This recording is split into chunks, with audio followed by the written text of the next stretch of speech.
Amira, pwede ba akong magtanong tungkol dun sa pagkamatay ni Ren? Ano pa ba kailangan mo malaman, ate? Di ba nandun ka naman? Alam mo na wala akong kinalaman sa pagkamatay ni Ren. Hindi ko nga alam na may lalapang aso eh. Kung minalas-malas pa nga, baka nadamay pa ako dun.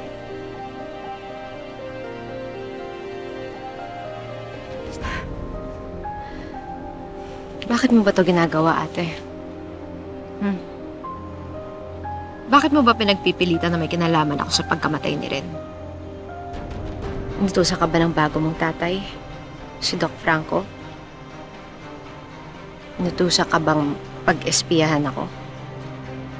Hindi niya ako inutusan. Alam ko na. Nagpapakasipsip ka. Gusto mong patunayan na deserve mo maging isang Tera. Pero saan, ate? Para makakuha ka ng mana. Ganun ba? Ha?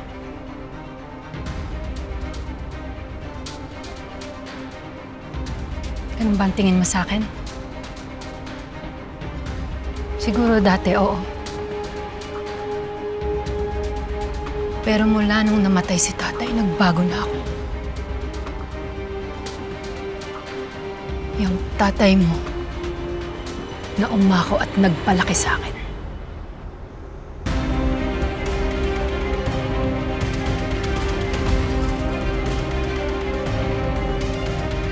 Si tatay ang dahilan kung bakit ako pumayag na tumira sa mga Tera.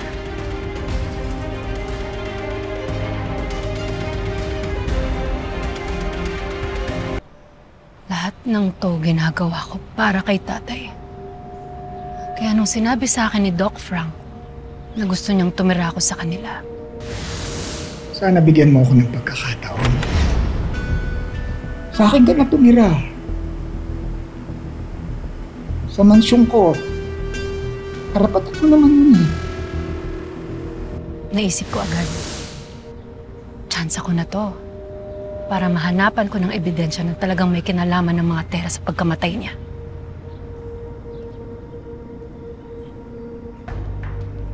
Hindi porke kadugo, pamilya na agad. Oo, kadugo ko si Doc Franco. Pero kung may kasalanan sila, kailangan pagbayaran nila. Di ko alam kung maniniwala ako sa sinasabi mo, ate. Pero parang hindi.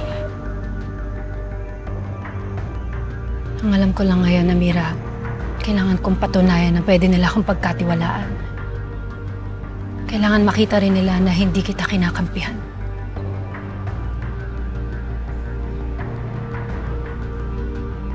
Ngayong alam mo na kung bakit ako nakatira sa mga Tera. Tulungan mo ko.